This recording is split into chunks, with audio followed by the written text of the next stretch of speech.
Hello sis, trabaho mo na bago tsismis. Andito nga kami ngayon sa bukid at tara magluto tayo ng pinakamasarap na recipe ng mga itnik. Ito ay tinatawag naming butong. Ayan na nga at binabalatan na ng ate ko ang papaya, na malaking papaya na yan. Ayan at tinatanggal na yung mga buto. Tanggalin yung mga buto hanggat malinis yan at baba natin na hiwain yung papaya. Ito kasi yung kasanayan naming hiwa ng papaya guys, yung pahaba na hiwa, ganyan.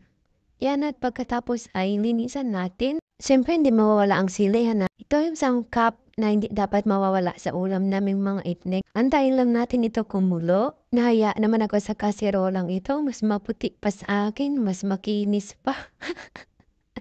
Medyo makulimlim nga ngayon ang panahon at yung mga tanim ng mga kapatid ko na mga ampalaya.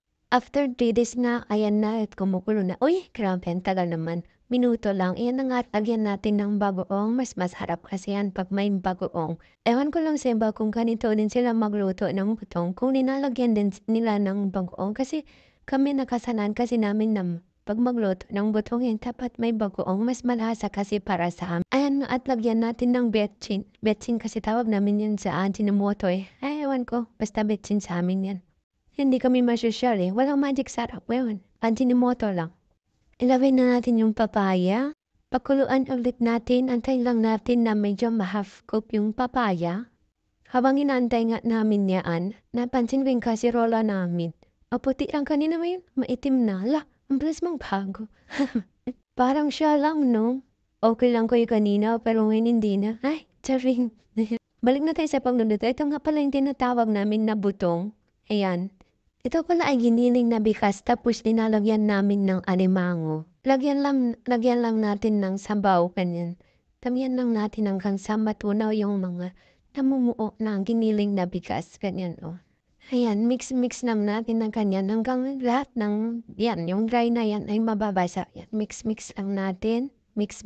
Dagdagan lang ng tubig hanggang sa mabasa lahat ng yan, yung mga dry na yan. Yan, saka natin ibuhos diyan sa may papaya na yan. Yan ang exotic food ng itnik, pinutungan na papaya. Ayan, pag nainagay na yung butong ay dapat dire-diretso na yung paghalo natin dyan hanggang sa maluto yung papaya at saka yung butong. Kasi pag tinigil natin yan ng paghalo, masusunog yung butong guys.